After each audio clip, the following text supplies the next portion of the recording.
လူတရားဟိုတဲ့တရားလုံးမေးကြည့်အမှန်ကိုကြိုက်လာလို့မေးလို့ရှိရင်ဘယ်တယောက်ကမှကြောက်ကတော့အမှားပဲကြိုက်တယ်ဗျာလို့မပြောဘူးအားလုံးအမှန်ကိုကြိုက်တယ်ပြောလိုက်ပဲဒီကလည်းဟုတ်တယ်နော်အဲ့ဒါဒီချာထုံးမယ်အဲ့အမှန်ကြိုက်တဲ့တရားကိုတော့မေးခွန်းတစ်ခုထပ်မေးလိုက်ပါတဲ့ကဲကောင်းပြီမင်းအမှန်ကိုကြိုက်မှန်တဲ့အတိုင်းမင်းပြောရဲသလားမှန်တဲ့အတိုင်းမင်းလုပ်ရဲသလားမှန်တဲ့ဘက်မှာမင်းပြတ်သားရရဲသလားဆိုတော့မေးခွန်းထပ်ပေးလိုက်အဲ့လိုဆိုရင်အကြောင်းမျိုးနဲ့နောက်ဆုံးသွားလိုက်အဲ့ဒါတော့ကွာဟိုကတော့ကွာနဲ့အကြောင်းမျိုးပြပြီးတော့သူနောက်တော့သွားလိုက်အဲ့ဒါအမှန်ကြိုက်သူများပါအမှန်ချစ်သူပေါ့တကယ်လည်းဟုတ်တယ်နော်အဲ့ဒါအဖန်ကြိုက်တယ်အဖန်ချစ်ပြီးမှအဖန်တရားကိုတိတ်မပြောရတဲ့လူတွေကြီးတယ်အဲ့ချစ်သူနဲ့ကြိုက်သူရဲ့ကြားထဲမှာမြင်းတစ်ကြောင်းကွာနေတယ်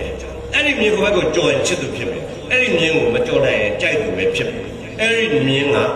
ကြောက်တတ်ခြင်းဆိုတဲ့မြင်းမှာမကြောက်မှအမှန်ကိုချစ်တယ်ကြောက်ရင်အမှန်ကိုချစ်ပါရပ်ပိုက်တယ်လို့ရပ်ပိုက်တယ်အဲ့ဒီတန်သားသစ်တွေနောက်ကနေပြီးတော့တက်ကြီးရတယ်မြောင်းလဲလိုက်တော့ပြခါလည်းပြပုံကိုထုတ်ပြီးပင်ကိုဖြုတ်တယ်ပြီးတော့အဲ့တသားသစ်တွေရဲ့နောက်ကနေပြီးတော့လက်ပြပုံနဲ့ပြက်လိုက်ပြီးတော့လက်ပြပုံဆိုလက်ပြပုံကနေမိကိုတွေထွက်ထုံးတယ်လည်းပဲပြေးကြသွားကြအဲ့ဒီမှာတသားသစ်ကလေးတယောက်သူများတွေလို့ကြောက်လန့်ဟိုပြေးတီပြေးမပြေးပဲနဲ့အဲ့ဒီမိကိုတုံနဲ့လိမ့်သွားတဲ့အဲ့ဒီလက်ပြပုံတော့ပြေးလိုက်အနားရောက်တာနဲ့ဝေရောက်ပေါအောင်အိတ်ချပဲဟုတ်လားနိုင်မယ်လက်ပြပုံမပေါက်ပါဘူးမပေါက်တဲ့အချိန်မှာရွှေစုပ်ပစီမောက်ပြီးပြန်ခေါ်တယ်လက်ပြပုံမှာမှောက်အိတ်တဲ့တတ်တက်ကလေးကိုတက်ကြီးမေးတယ်မှသိရတယ်ဘာလို့အဲ့ဘုံပေါ်မှာဝေရောက်ပေါအိတ်လိုက်တာပဲတတ်တက်ကလေးမဆိုင်မတော့ပြန်ပြောလိုက်တယ်ကျွန်တော်တယောက်တည်းပဲသိပြီးတော့ကျွန်တော်တကယ်ချင်းနဲ့အများကြီးတက်ချမ်းလာရအောင်လုပ်ပါအဲ့ဒီအချိန်မှာတက်ကြီးရမချက်ချလိုက်အဲ့ဒါသူရဲ့ကောင်း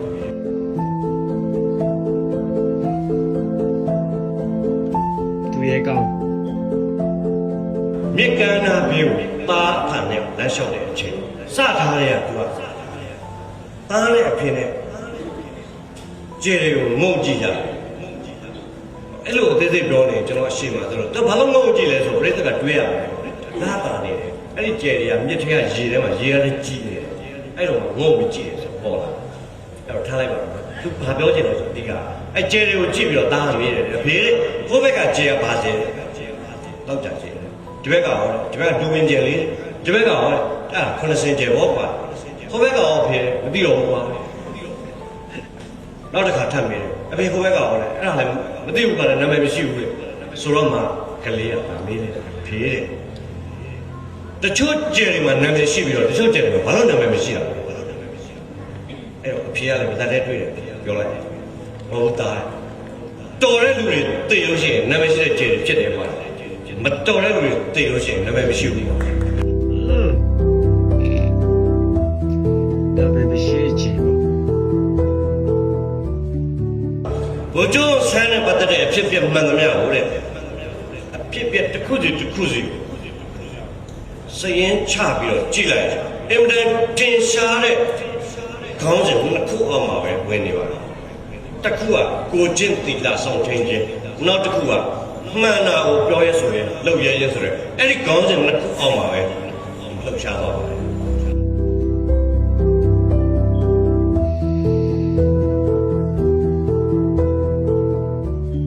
နိုင်ငံရေးလှုပ်တယ်ဆိုတာဆင်းရဲခံမှုအပင်ပန်းခံမှုနောက်ဆုံးအသက်ကိုစွန့်ပြီးတော့